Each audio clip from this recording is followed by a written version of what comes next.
မိတ်ဆွေရဲ့လက်ထဲမှာရှိတဲ့ဖုန်းလေးတစ်လုံးနဲ့ TikTok video, Facebook Reel တို့ YouTube Short တို့အတွက် quality ကောင်းတဲ့ cinematic video တွေကိုအခမဲ့ဖန်တီးခြင်းမသလားအထူးသဖြင့်တူညီတဲ့ဇာတ်ကောင်တစ်ခုတည်းကိုပဲပုံစံမပြတ်ဖဲနဲ့ဇလန်းရှည်တစ်ပုတ်ဖြစ်အောင်ဘယ်လိုဖန်တီးရမလဲဆိုတဲ့ tips and tricks လေးတွေကိုသိချင်ပါသလားဒါဆိုရင်တော့ဒီဗီဒီယိုကမိတ်ဆွေတွေဖြစ်ပါတယ် Welcome to Access AI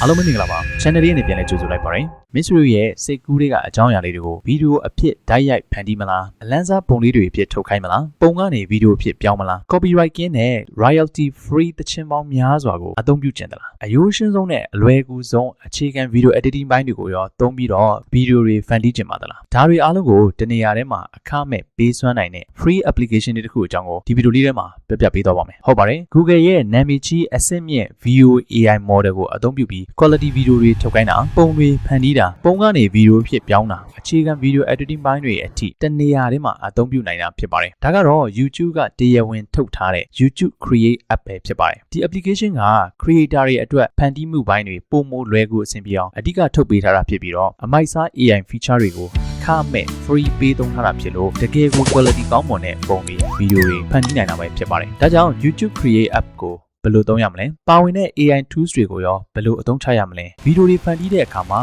character consistency ဖြစ်အောင်ဘယ်လိုအသုံးပြုရမလဲဆိုတာတွေကစလို့အခြေခံ editing tools တွေကိုပါအသေးစိတ်လေးလက်တွေ့စမ်းသုံးပြပေးတော့မှာဖြစ်လို့ဗီဒီယိုလေးကိုအဆုံးထိအောင်လိုက်ပါကြည့်ရှုဖို့ဖိတ်ခေါ်လိုက်ပါရစေပထမဆုံး application လေးကို install လုပ်ဖို့အတွက် Play Store, App Store ဒါမှမဟုတ် browser ကနေပြီးတော့ YouTube Create သို့မဟုတ် YT Create ဆိုပြီးတော့ရိုက်ရှာလိုက်ပါအခုမြင်တွေ့နေရတဲ့ application လေးပဲဖြစ်ပါတယ်ဒီ application လေးကို install လုပ်လိုက်ပါ install လုပ်ပြီးသွားပြီဆိုရင်တော့ application လေးတဲ့ကိုဝင်လိုက်ပါမယ်ဒီနေရာကိုရောက်ပြီဆိုရင်တော့ account လေးဝင်ပေးရပါမယ် YouTube ဖွင့်ထားတဲ့ account နဲ့တစ်ခါတည်းဝင်လိုက်ရင်လည်းရပါတယ်ဒါမှမဟုတ်ကိုအသုံးပြုခြင်းနဲ့ Gmail နဲ့ဝင်ရင်လည်းရပါတယ် account လေးဝင်ပြီးသွားပြီဆိုရင်တော့အခုလိုမျိုး interface ကိုမြင်တွေ့ရမှာဖြစ်ပါတယ်ဒီမှာဆိုရင်စတင်ဖန်တီးဖို့အတွက် create project ရယ်တည်ဖြတ်ဖို့အတွက် edit with AI video တွေ generate လုပ်လို့ရတဲ့ generate video ပုံတွေဖန်တီးလို့ရတဲ့ generate image အသင့်ရှိပြီးသားတွေကိုသုံးချင်တယ်ဆိုရင်တော့ use template ဆဲကနေပြီးတော့ကိုကြိုက်ရာကိုရွေးချယ်ပြီးသုံးလို့ရပါတယ်ဒီ out text bar မှာဆိုရင် home templates ကိုယ့်ရဲ့ဖုန်းထဲက data တွေကိုထည့်သွင်းဖို့အတွက်ဆိုရင်တော့ဒီ plus icon လေ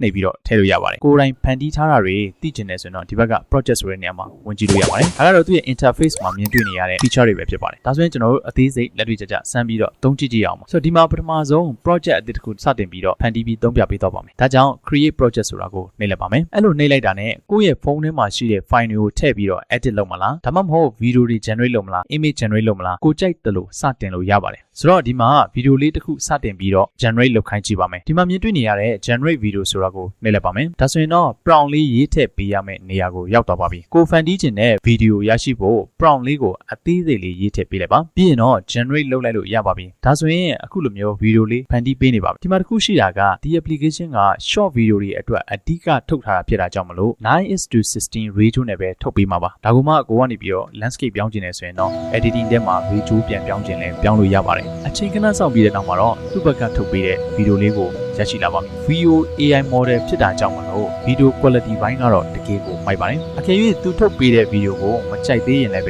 ဒီပါရှိတဲ့ tag arrow လေးနှိပ်ပြီးတော့ prompt နေရာကိုပြန်သွားပြီးတော့ generate ပြန်လုပ်လို့ရပါတယ်သူထုတ်ပေးတဲ့ဗီဒီယိုကိုကြိုက်တယ်ဆိုရင်တော့ upload YouTube ကနေပြီးတော့တခါတည်းတင်လို့ရတယ်လို့မတင်ချင်ရင်လည်းဒီမှာမြင်တွေ့နေရတဲ့ use video ဆိုတာကိုနှိပ်လိုက်ပါဒါဆိုရင်တော့ဗီဒီယိုလေးကိုစိတ်ကြိုက်ပြုပြင်လို့ရတဲ့နေရာကိုရောက်သွားပါပြီရရှိလာတဲ့ဗီဒီယိုလေးကိုပြင်ဆင်ချင်တာစာသားတွေအသံတွေ effect တွေထည့်ချင်တာရှိရင်လည်းဒီမှာတခါတည်းလုပ်လို့ရပါတယ်ဒီ editing tools တွေအကြောင်းကိုတော့ပုံတွေဗီဒီယိုတွေထုတ်ပြီးမှအသေးစိတ်လေးဆက်သုံးပြပေးသွားပါမယ်အခုဒီမှာရရှိလာတဲ့8 second ဗီဒီယိုလေးကိုဘာမှမပြင်တော့ဘဲနဲ့သူထုတ်ပေးတဲ့အတိုင်းပဲပြန်ပြီးတော့ download ဆွဲခြင်းနဲ့ဆိုရင်တော့အခုဒီမှာမြင်တွေ့နေရတဲ့ icon လေးကိုနှိပ်ပြီးတော့ export လုပ်လို့ရပါတယ်ဒါဆိုရင်ကိုထုတ်ခြင်းတဲ့ frame rate တွေပြီး resolution တွေကိုစိတ်ကြိုက်ရွေးထုတ်လို့ရပါတယ် 4K အထိအောင်ပေးထုတ်ထားတာဖြစ်တဲ့ကြောင့်မို့တော်တော်ကို quality ကောင်းကောင်းတဲ့ဗီဒီယိုတွေကိုရရှိနိုင်ပါတယ် export မထုတ်သေးဘဲနဲ့နောက်ထပ် clip တွေကိုထပ်ပြီးတော့ထည့်ကြည့်ပါမယ်ဒီဗီဒီယိုရဲ့နောက်မှာဆက်မှာဖြစ်တဲ့အတွက်ကြောင့်မလို့အခုဒီမှာမြင်တွေ့နေရတဲ့ plus icon လေးကိုနှိပ်လိုက်ပါမယ်ဒါဆိုရင်အစောကလိုမျိုးပဲ generate လုပ်မလားဖုန်းထဲက file တွေ data တွေကိုထည့်မလားရွေးပေးရပါမယ်ဒီတစ်ခါတော့ပုံလေးတစ်ပုံကိုထုတ်ခိုင်းကြည့်ပါမယ်ဒီဘက်ဘေးက generate image ဆိုတာကိုရွေးပေးလိုက်ပါမယ်ပြီးရင်တော့ကိုလိုချင်တဲ့ပုံလေးရဲ့ prompt ကိုဒီမှာရေးထည့်ပေးလိုက်ပြီးတော့ generate လုပ်ခိုင်းလိုက်ပါမယ်ဒါကတော့သူ့ဘက်ကနေထုတ်ပေးလာတဲ့ပုံလေးတွေပဲဖြစ်ပါတယ် ဒီထက်ကမှကိုကြိုက်နှစ်သက်တဲ့ပုံလေးကိုရွေးပြီးတော့သုံးလို့ရပါတယ်ဆိုတော့ဒီမှာရရှိလာတဲ့ပုံလေးတွေကိုဒီပုံအတိုင်းပဲသုံးမလားဒါမှမဟုတ်ဗီဒီယိုပြန်ပြီးတော့ပြောင်းမလားကိုကြိုက်တယ်လို့ပြောင်းလို့ရပါတယ်အကယ်၍မိတ်ဆွေကပုံအနေနဲ့သုံးမယ်ဆိုရင်ဒီအောက်က use image ဆိုတာကိုနှိပ်လိုက်တာနဲ့ timeline ထဲကိုရောက်သွားမှာပါအကယ်၍ဗီဒီယိုပြောင်းကျင်တယ်ဆိုရင်တော့ဒီဘက်ဘေးက use video ဆိုတာကိုရွေးပေးလို့ရပါတယ်ဒီမှာတော့ပုံလေးကိုပဲသုံးမှာဖြစ်လို့ use image ကိုနှိပ်ပေးလိုက်ပါမယ်ဒါဆိုရင် timeline ထဲမှာအစောကထုတ်ခဲ့တဲ့ဗီဒီယိုရဲ့အခု generate လုပ်ထားတဲ့ပုံလေးရဲ့ရရှိလာပါပြီဗီဒီယိုကတော့8စက္ကန့်ပဲထုတ်ပေးတာဖြစ်ပြီးတော့အခုပုံလေးကတော့ကိုလိုချင်သလိုအချိန်ကိုချိန်ညှိလို့ရပါတယ်โอเคဒါဆိုရင်နောက်ထပ် clip တွေကိုထပ်ပြီးတော့ထုတ်လိုက်ပါမယ်အခုဒီမှာဆိုရင်တော့ကျွန်တော်ဖန်တီးခြင်းတဲ့ဗီဒီယိုလေးရဲ့ကုန်ချမ်း clip တွေအားလုံးကိုဒီမှာရရှိလာပါပြီဒါတွေအားလုံးကို video generation image generation တွေသုံးပြီးတော့ပဲထုတ်ထားတာပါကြည့်ကောင်းပြီးတော့ပြည့်စုံတဲ့ဗီဒီယိုလေးတစ်ပုဒ်ဖြစ်ဖို့အတွက်အနည်းငယ်ပြင်ဆင်ကြည့်ပါမယ်ဆိုတော့ဒီမှာပါဝင်တဲ့ editing tools တွေကတချို့ကိုစမ်းပြီးတော့သုံးပြပေးတော့ပါမယ်အရင်ဆုံးဗီဒီယိုလေးကို play ကြည့်လိုက်ပါမယ်โอเคဒီမှာဆိုရင်ရှေ့ဆုံး clip နဲ့နောက်ဆုံး clip ကဗီဒီယိုတွေဖြစ်ပြီးတော့အလဲကကျွန်တော်ပုံထုတ်ပြခဲ့တာဖြစ်တဲ့အတွက်ကြောင့်မလို့ဗီဒီယိုကြည့်ရတာ attraction မရှိဘူးလို့ခန်းစားရရင်လည်းဒီပုံကိုဗီဒီယိုအဖြစ်ပြောင်းလို့ရပါသေးတယ်ပုံထည့်တာနဲ့ဗီဒီယိုဘယ်ဟာကပို့ပြီးတော့စိတ်ဝင်စားစရာကောင်းလဲဗီဒီယိုပို့ပြီးတော့ကြည့်ကောင်းမလဲဆွဲဆောင်မှုရှိမလဲဆိုတော့ရှင်းကြည့်လို့ရအောင်လို့ပုံရောဗီဒီယိုရောနှစ်ခုလုံးထည့်ပြီးတော့စမ်းပြတော့ပါမယ်ပုံလေးကိုကျွန်တော်ဗီဒီယိုပြန်ပြောင်းကြည့်ပါမယ်ဆိုတော့ဒီပုံလေးပေါ်ကို clip လေးတစ်ချက်ထောက်လိုက်ပါမယ်အောက်မှာပေါ်လာတဲ့ဘားလေးကိုတစ်ချက်ဆွဲလိုက်ပါမယ်ဒီမှာတွေ့နေရတဲ့ duplicate ကိုနှိပ်လိုက်ပါမယ်ဒါဆိုရင်တော့အခုပုံလေးကနှစ်ခုပွားလိုက်ပါပြီပွားထားတဲ့ဒုတိယပုံလေးကိုကျွန်တော်ဗီဒီယို scene အဖြစ်ပြန်ပြီးတော့ပြောင်းကြည့်ပါမယ်ဒါကြောင့်မလို့ဒီပုံလေးပေါ်ကို click ထောက်လိုက်မယ်ပြီးရင်ဒီအောက်မှာမြင်တွေ့နေရတဲ့ edit generation ကိုနှိပ်လိုက်ပါမယ်ပြီးရင်တော့သူ့ကို generate လုပ်ခိုင်းလိုက်ပါမယ်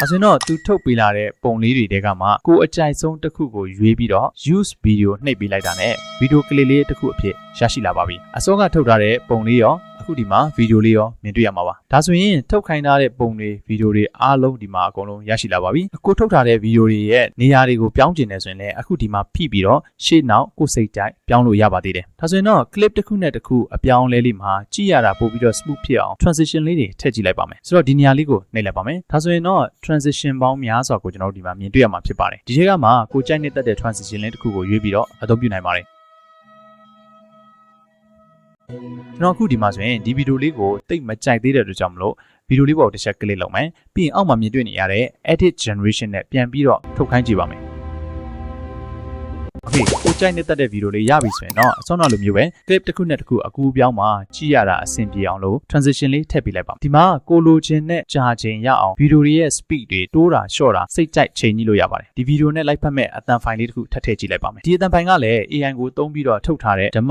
sound လေးပဲဖြစ်ပါတယ် audio လေးကိုထည့်ဖို့အတွက်ဒီအောက်မှာမြင်တွေ့နေရတဲ့ music icon လေးကိုနှိပ်လိုက်ပါမယ်ဒီမှာဆိုရင် short အတွက်10မိနစ်စာ music တွေတွေ့ရမှာဖြစ်တယ်လို့ဒီဘက်ဘေးမှာဆိုရင်လည်း royalty free music ကဏ္ဍအစုံရှိပါတယ်ဒါအပြင်ဒီဘက်ဘေးမှာဆိုရင် sound effect တွေနဲ့နောက်ထပ်တစ်ခုကတော့ကိုယ့်ရဲ့ device ထဲမှာရှိတဲ့သချင်းတွေကိုထည့်နိုင်ဖို့အတွက် your music ဆိုတဲ့အထက်ကိုဝင်ပေးရမှာပါ sound လေးတစ်ခုထည့်ပေးလိုက်ပါတယ်ဒီမှာဆိုရင်သချင်းရဲ့ကြာချိန်ကစက္ကန့်30ရှိပြီးတော့ကျွန်တော်ရဲ့ဗီဒီယိုနဲ့ကိုက်ညီအောင်နည်းနည်းပြန်ညှိပေးလိုက်ပါမယ်ပြီးရင်တော့ဒီဗီဒီယိုမှာပါနေတဲ့ဒီ music အသံတွေကိုကျွန်တော် mute လုပ်လိုက်ပါမယ်ဒါဆိုရင်တော့ဗီဒီယိုနဲ့သချင်းနဲ့ကိုက်သွားပါပြီ